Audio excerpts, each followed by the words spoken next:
શાંતિ માટે મૌન, એકાંત અને ઉપવાસથી મળે છે.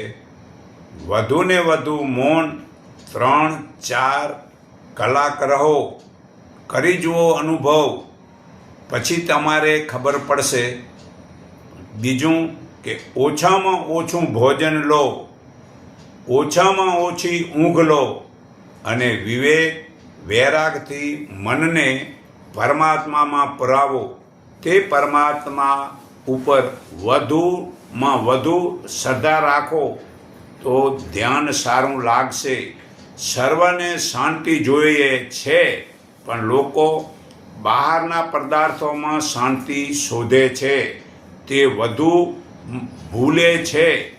વધુ ધન પદ મેળવાથી શાંતિ મળતી નથી. જ્ઞાની હર પળ પોતાની આ સુરતાને આ પરમાત્મામાં જોડે છે. આ પરમાત્મામાં જોડેલી સુરતા વડે જુઓ ઘણો ગાડો ઘડો માટી વડે બને છે. જુઓ ઘડો માટી વડે બને છે ત્યારે તે ઘડાનું નામ અને રૂપ દેખાય છે. તે ઘડો ફૂટી જવાથી નામ અને રૂપ રહેતું નથી. તે શું રહે છે? માટી. છેલ્લે જે માટીમાંથી જે માટીનો નામ રૂપ એ ઘડાઓ કે કોઈ બી વાસણ બને છે અને એ ફૂટી જવા પછી છેલ્લે માટી જ રહે છે. તો આ શરીરરૂપી ઘડાનું નામ રૂપ બને છે. કોના વડે? આત્માના સંગ વડે.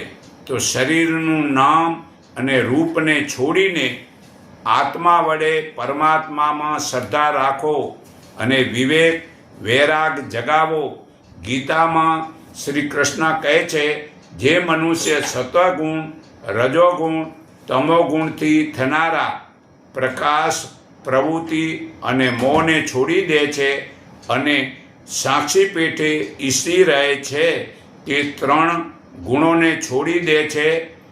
તે ગુણો જે ગુણોમાં વર્તે છે તે જન્મ, મૃત્યુ, વૃદ્ધાવસ્થા દુઃખોથી છૂટીને અમૃત અર્થાત તો અમરપણાનો અનુભવ કરે છે અને પરમાત્માના સ્વરૂપને પામે છે.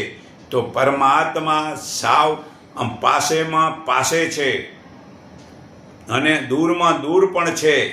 તે થાવરમાં પણ છે અને જંગમ